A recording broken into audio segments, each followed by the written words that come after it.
Good evening. I need to introduce you to the viewers. Uh, Mr. Jack Bergen and Mr. Pieras Kelly. I hope I have pronounced them rightly. Yes, fine, okay. Perfect, yes. You are two climbers from? From Ireland. From Ireland. You have just returned from I think, from what I have heard, from a very successful expedition in the Sikkim Himalayas. Mm-hmm. Yes. We would like you to tell our viewers how this all began, what actually you did in the Sikkim Himalayas, and what did you take back from your expedition. So we'll start with, why did you think of the Sikkim Himalayas in the first place? Because the Himalayas is a huge, huge chain. Why Sikkim Himalayas? Well, I suppose for many, many years, I always, since I was a child, I always fancied visiting Sikkim.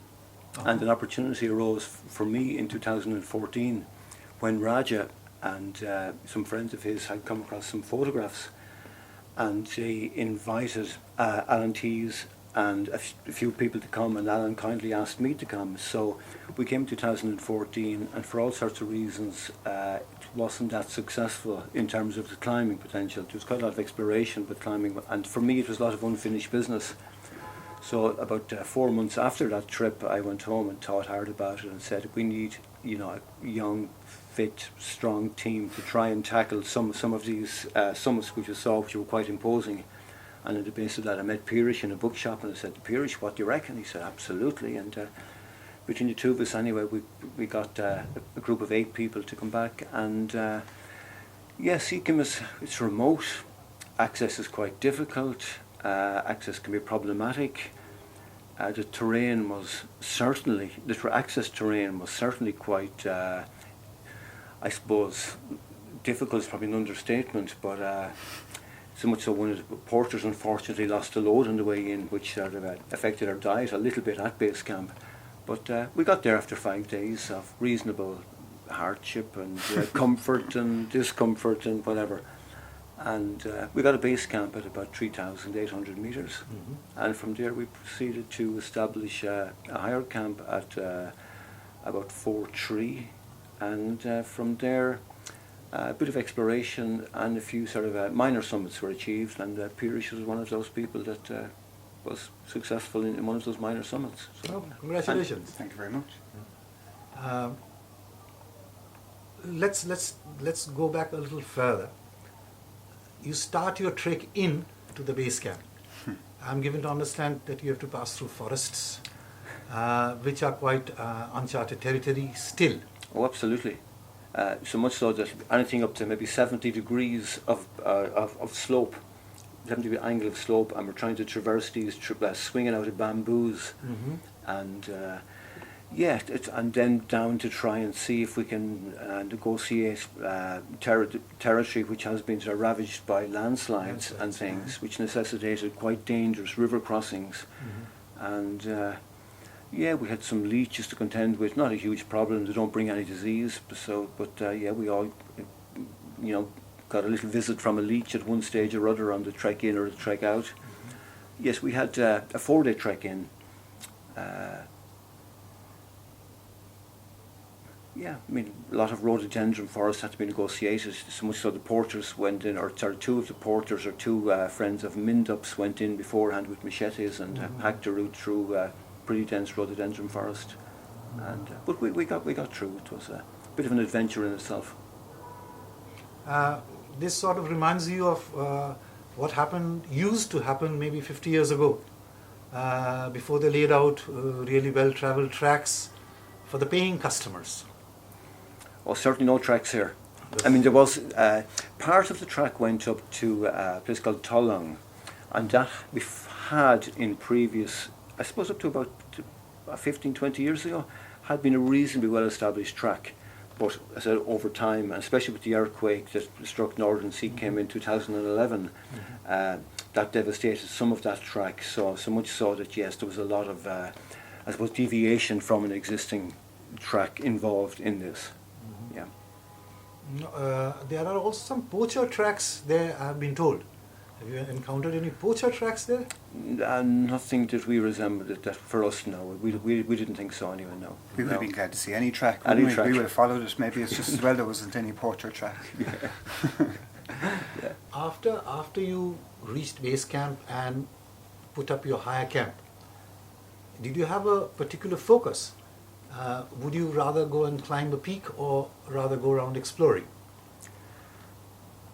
I think to a certain degree we were caught between both ends. Like Yes. in the short term, we felt a little bit of exploration was needed. Like we had some idea of what was in front of us, but the ideas that we had were still quite vague. So yes, we did some exploration, and on the basis of that, I mean, if a group was to go again, we certainly would be able to advise them on suitable objectives and the way to approach those objectives. We didn't have that information, so a certain amount of information was involved in our explorations, and A lot of it were dictated by the unpredictable Sikkim weather too, wasn't it? it was. You know, if you remember, our first 2 days that we arrived in base camp was just clagged in. You couldn't see your hand in front of your face. Then it started to get very cold with snow. Yeah. So we were very conscious that we were now, time was of the essence, and we needed to explore what our, because the peaks, it's just lined with these unbelievable needles of vertical granite, and you know, maybe beyond what we'd expected. You know, I'd seen the photos, Jack, and had enticed me into the coming back again, and to see these towers. We were put in our place very quickly, I think, and so then we had to eye up very quickly our possible objectives, what our skills and expertise could safely get us up. It wasn't just a case of getting to the summit. Remember, we were very conscious that we're in a very, very remote area. We've taken 5 days to get to this spot. Help is a long way away, so we weren't maybe quite willing to maybe push it as hard as and then because the weather systems, you were getting these clouds was coming in the evening, wasn't it? Well, actually earlier, I mean, it could cloud in from 11 o'clock And in the that day. seemed to be the pattern. So I mean, we felt that you know, 3 of the guys went to a high camp at about 4,800 meters, and they tried to look one summit which was directly north of our base camp. And when they looked at it, thought it was an actual ice head wall which was hidden from view. So when they got around and saw this ice wall, they said, "Right, can we tackle this?" Yes, we can tackle this, but it's going to take us 4 or 5 hours to get there. And then we're going to have to try and reverse it, and the strongest probability is we won't be able to see our noses because the clouds were coming in from between 11 and 2 o'clock every day. Yeah. So we only had 1 day without any precipitation for the whole trip, and we had no day without cloud from lunchtime to early afternoon. So in terms of the comfort, yes, we were sort of very, very lacking in environmental comforts. And the weather was so, I suppose, predictable in its unpredictability that Yes, absolutely. if people did try and achieve one of these summits, and then to try and negotiate a descent in those conditions would have been very, very problematic. So that certainly, I suppose, hampered, I suppose, climbing some of the more serious and fantastic objectives for somebody that goes out in the future. I suppose armed with the knowledge that we can bring back, or the information we can bring back. And of course that's available if expeditions want to contact us at any stage. These particular needles, can they be finished off in a day, or would you need to be somewhere in the middle? No, you definitely need to bivvy somewhere in the middle, if not in the snow conditions that came in, and everything. We had a dusting, possibly even 2 camps to get to a summit. In my opinion, anyway, because of obviously depending on the conditions, maybe into the harder winter, maybe they'd be, or you see, the ideal would be to come in the summer months, but then you have so much rain. So but hindsight, we had fantastic weather, but it was just you missed out on those couple of hours every day, because it was guaranteed that the cloud and very cold weather would come in for a couple of hours, and then a lot of our evenings then were very, very clear and beautiful. But yeah, to get to those higher needles, which are probably 5,500, 6,000 meters high, you'd be you'd probably need 2 camps. Yeah. So these are really challenging needles. Yes. What grade of severity would you attribute to them? VS or Oh, in terms of alpine climbing, they're going to be like, I suppose we're more familiar with alpine TD or ED, possibly Scottish grade. I don't know, Scottish grade 6, 5 plus grade 6, certainly to the upper summits.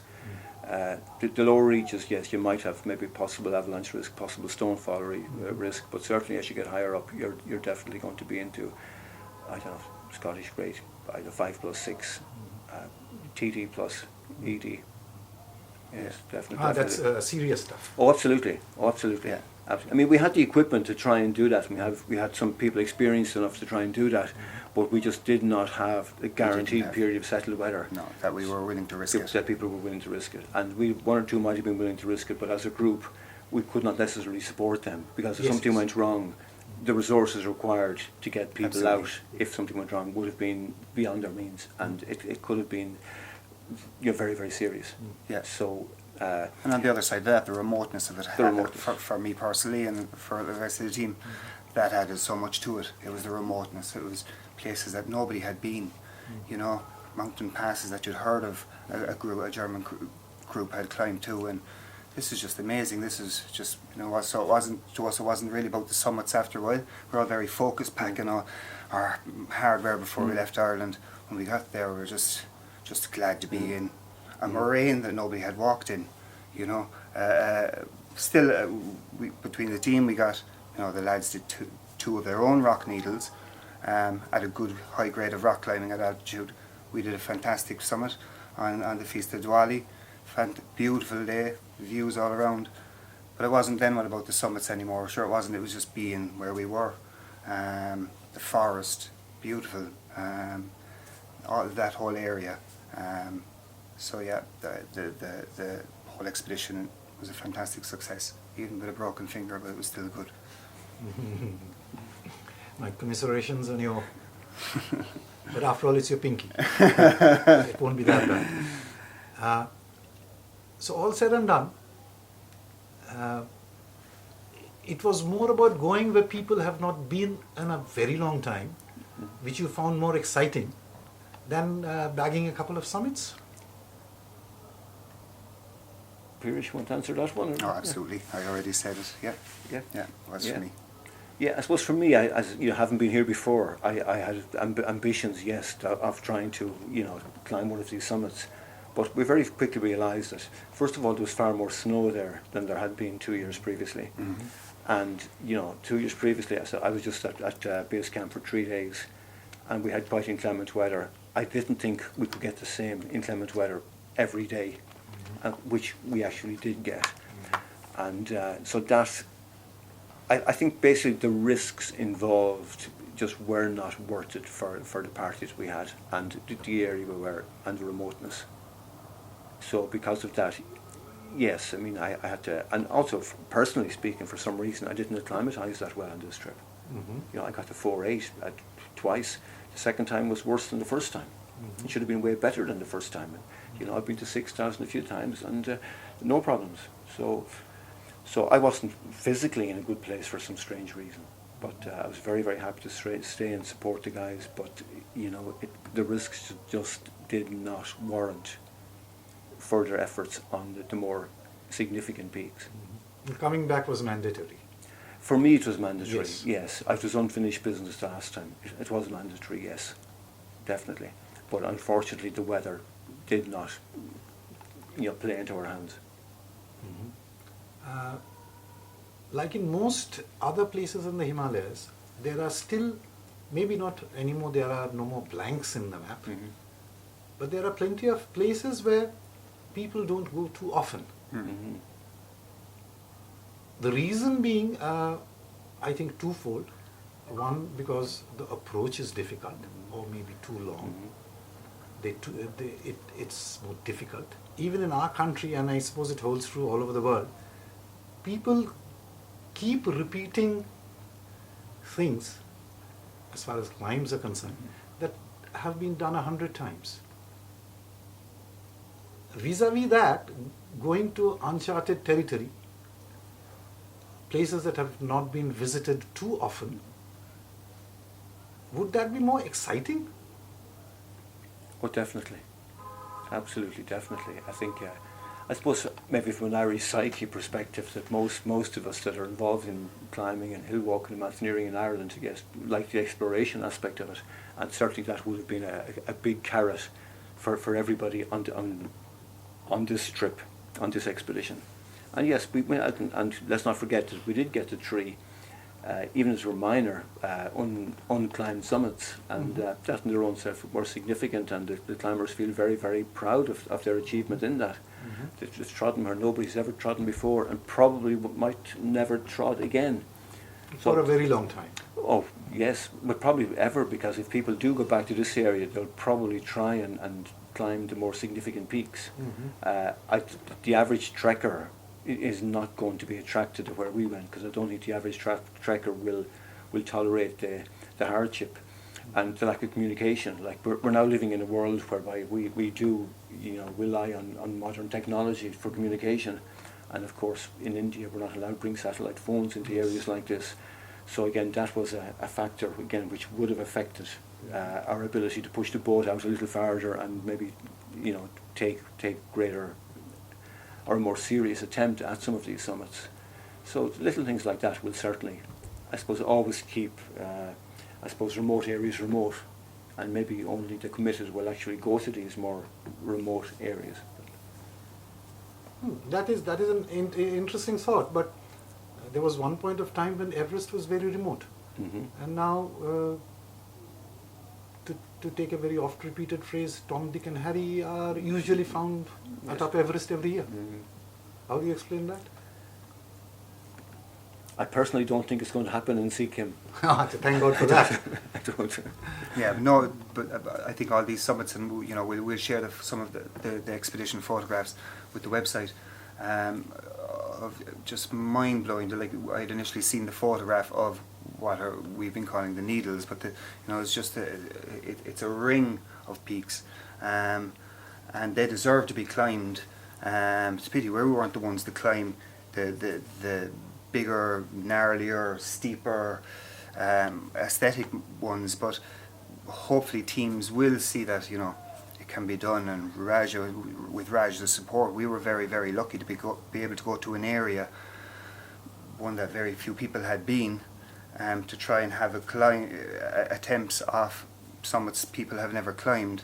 And it'd be a shame if people don't go back. And Sikkim deserves to be explored, and I suppose the people need the tourism to go to these areas too, away from the Darjeelings and people and the Nepals, and people need to go to these areas, and these mountains deserve definitely to be climbed by, be it the Mick Fowlers or maybe the most elite climbers, but I don't think so. We did a route. I'm no elite climber, so yeah, it'd be fantastic. I think it needs to be explored.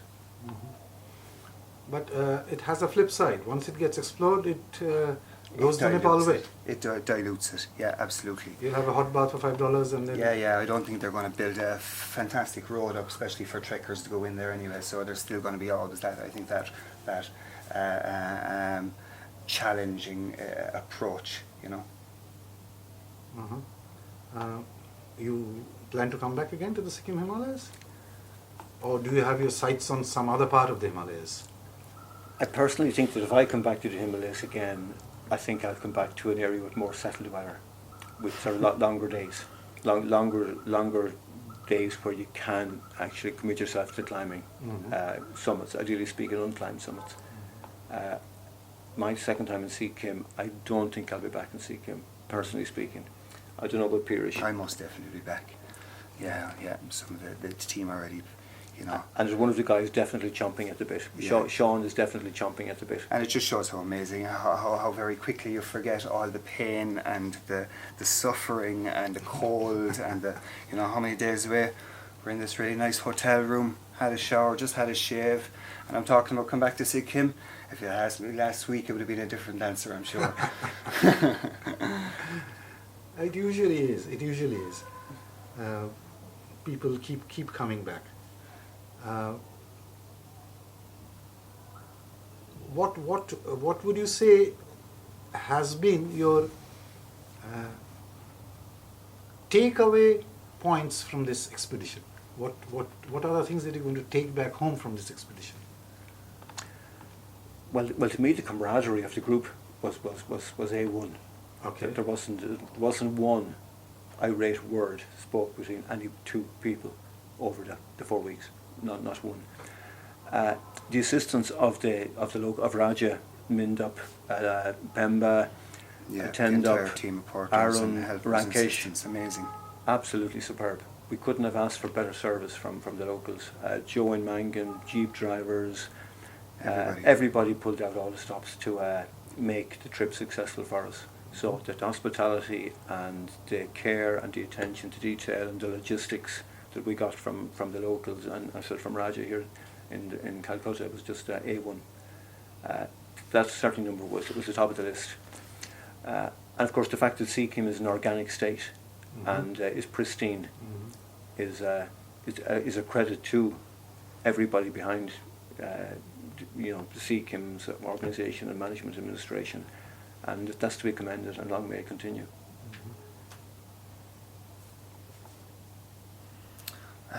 Yeah, all of those things and everything else besides. Yeah, this was my first expedition to the Greater Ranges. I've climbed a lot in Europe, and so this was a total eye opener for me because to do a new culture, a new part of the way, another part of the world. So I just loved every minute of it. I'll take it back and I'll be back again. I'll be bringing my family and I'll be telling my mates, and hopefully I'll be coming back and maybe climbing another first ascent in the Himalayas. So it's just been fantastic. Yeah. Oh, that's great to hear. I'll wish you all the best. Hope to see you back again soon. And if you're passing through Calcutta again, I'm sure we're going to meet up again. Thank you very much. Thank you very much. It's been a pleasure. Thank you very much.